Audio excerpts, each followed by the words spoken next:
ship's data link scanner to analyze the beacon, but you need to deploy hardpoints first.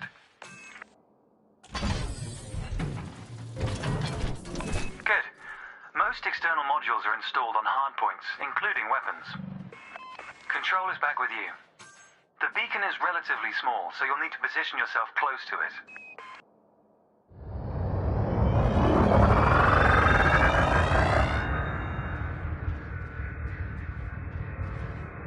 Your target must be within range and lined up in front of you.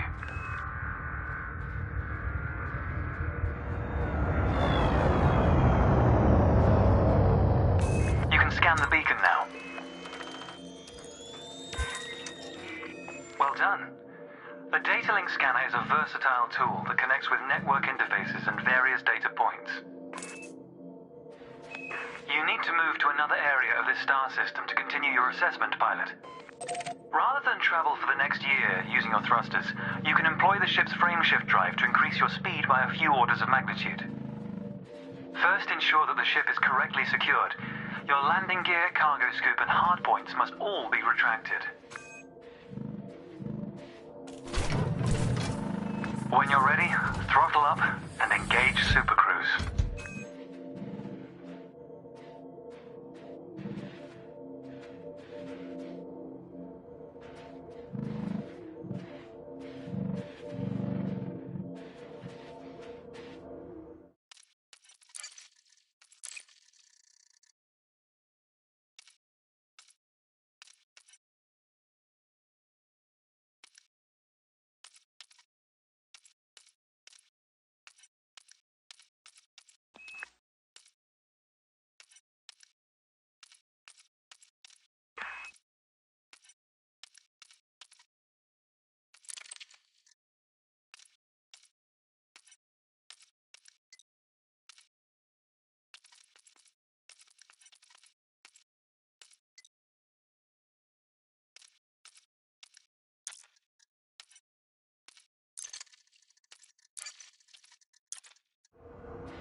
Frameshift drive charging.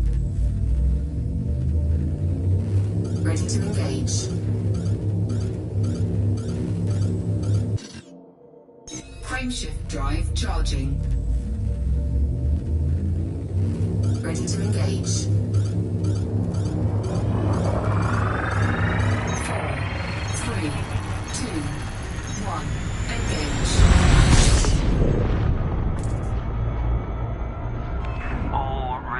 Look good. You're now accelerating towards a velocity comparative to the speed of light, measured in c. Supercruise is used to navigate within a star system, allowing you to cover significant distances in minutes. Usually you'll retain control in Supercruise, but on this occasion your ship's computer is following a preset path. This is a good time to familiarize yourself with a couple of the cockpit panels available to you.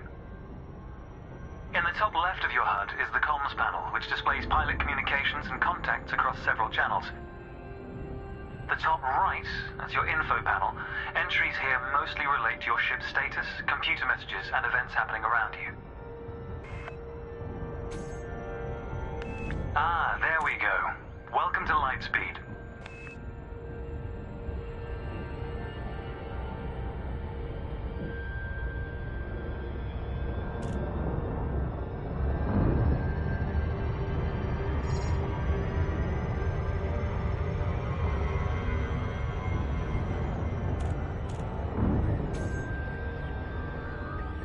Watch the distance and speed markers on the dashboard. These are used to help you accurately disengage at your destination.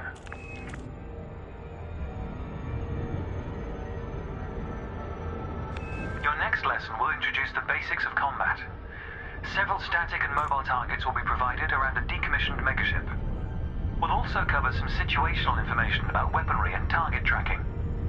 And yes, you'll get to shoot those weapons you saw earlier.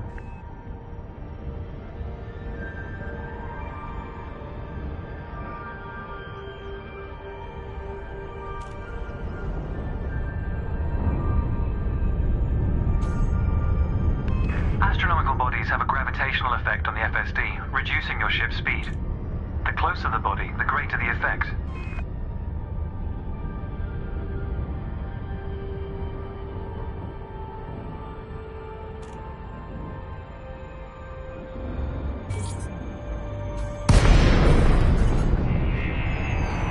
The frameshift drive is disengaged. Welcome to the combat zone. Before you start shooting, however, try analyzing the megaship with a data link scanner.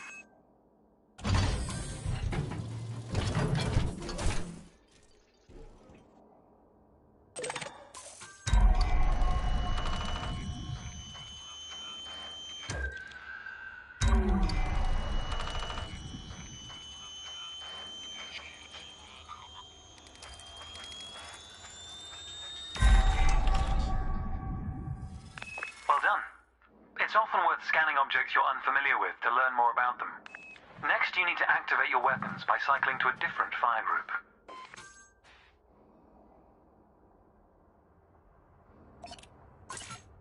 You'll notice that your weapons are now listed on your HUD. Fire groups allow you to manage your hardpoints efficiently. Let's begin the combat evaluation. Destroy several of the canisters.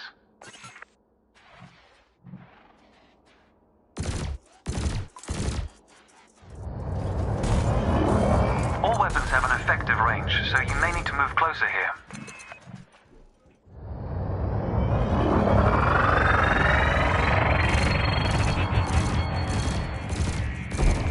Thrusters are particularly useful for navigating around large structures. Why not give them a try? Your cannon will automatically reload until the ammunition supply runs out. Meanwhile, your laser will fire until the capacitor is depleted, at which point it will need to recharge.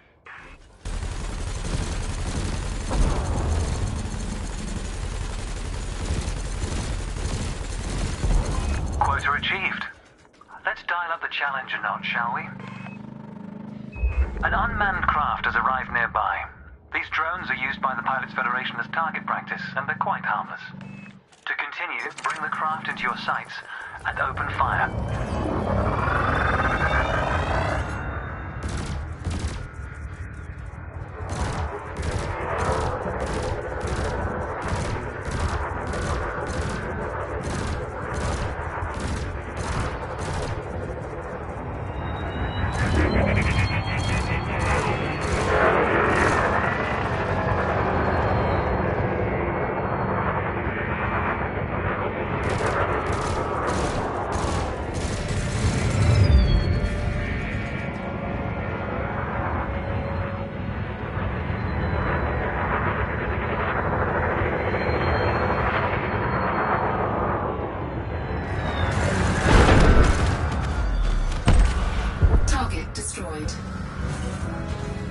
Nice work. You may have noticed that multi-cannons are effective against unshielded targets. Another craft has arrived. This one is fitted with a shield generator. Helpfully, your burst laser is a thermal weapon, which excels at stripping away a target's shields.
genuinely impressed. Your final target has dropped into the area. This time your opponent will fight back, but its damage capability has been greatly reduced. Your target will not react until it registers shield damage. Engage when ready.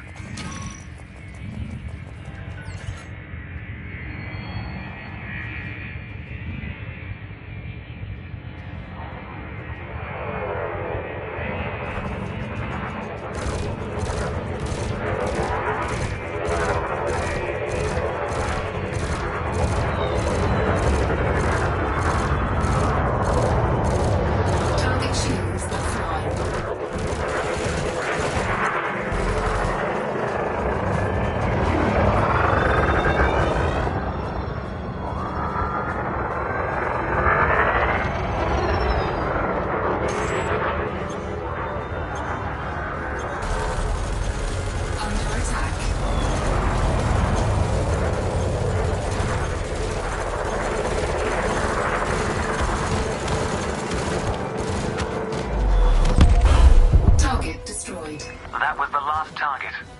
Even if you're planning on a peaceful career, understanding the basics of combat is vital for a pilot's long-term survival. For advanced combat information, you should refer to the pilot's handbook, which we'll cover in more detail soon. The next step of your evaluation involves a hyperspace jump to a neighboring star system. On this occasion, your ship's computer has selected your destination for you. We'll cover selecting destinations manually soon. The mass lock indicator on the bottom right of the dashboard is active. This means a large object is in close proximity, preventing you from engaging the FSD. To resolve this, throttle up to move a safe distance away from the megaship. Remember, you can boost to temporarily increase your ship's speed.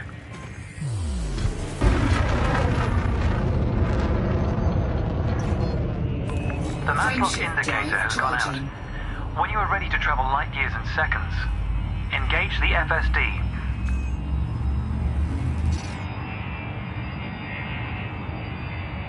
Frameshift drive charging.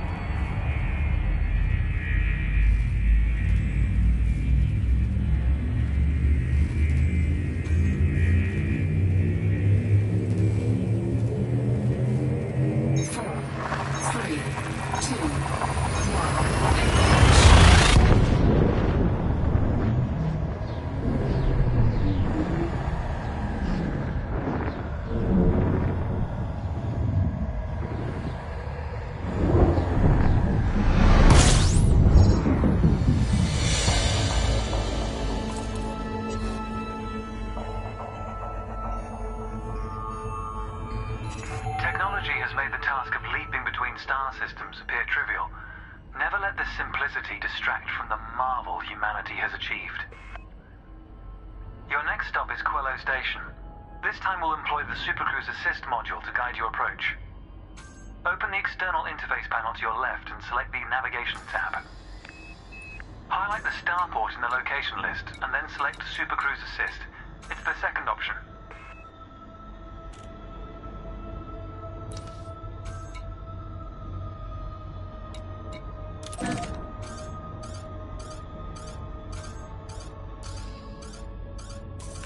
With the destination selected, throttle up and aim towards your target. The compass to the left of the sensor display will help you orient yourself.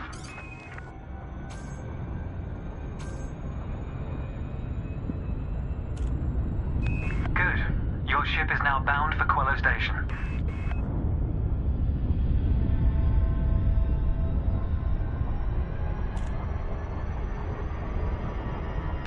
Let's take a moment to review the interface panels either side of your chair.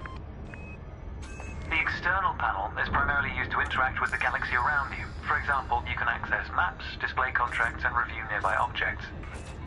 Meanwhile, the internal panel displays information about you and your ship. You can adjust module functions, check your records, and access the codex, among other things.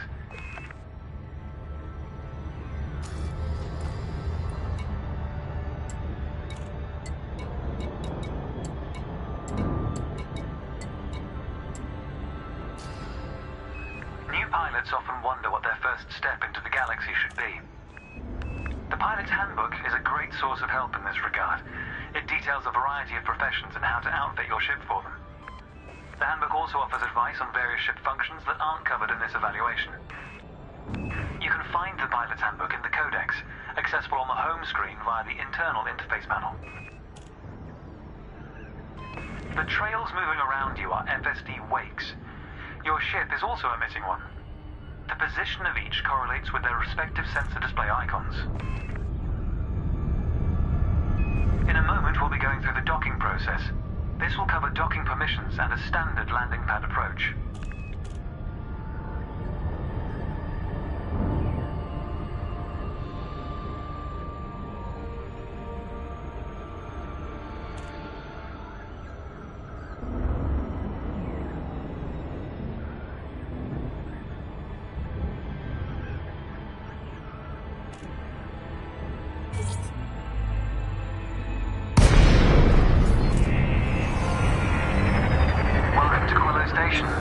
This is the final stretch. You'll dock here shortly, but I'd like you to position your ship near the starport's access corridor first. Starports are the backbone of humanity's operations throughout inhabited space. They provide mission boards, the commodities market, a number of specialized contacts, and various ship facilities.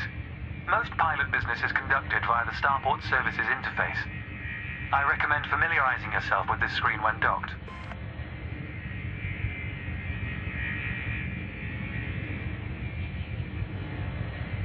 Good. Ease off the throttle and hold position here. Oh, and try not to block the access corridor. We'll be using the docking computer for this landing. You can always dock manually in future, of course, but practice in a training simulation first. Whichever method you use, all ships must seek docking permission before approaching a landing pad.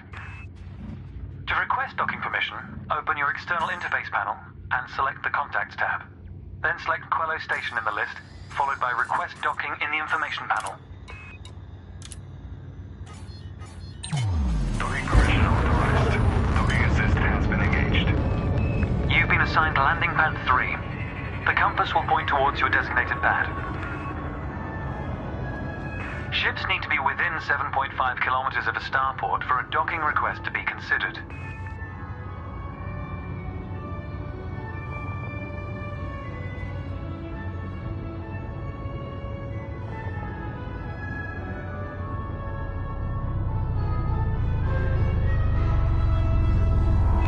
The docking computer will now demonstrate a safe landing procedure.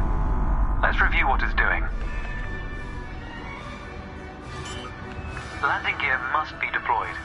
The related dashboard indicator lights up if this has been done. Landing gear deployed.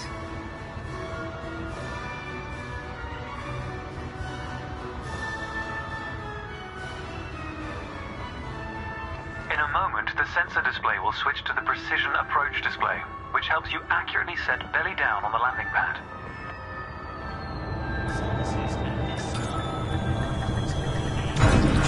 Docking procedure complete. Engaging pad restraints. Let's get your ship ready. Congratulations, Commander. Your evaluation has been successful, and a license is being assigned to you as I speak. We just need to finalize your credentials. Enter the hangar to exit this evaluation.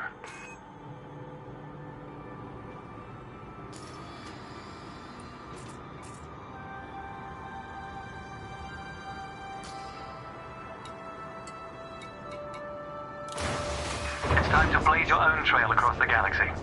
The manner in which you do so is up to you.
Federation license has been issued, and you're free to traverse the galaxy as an independent pilot.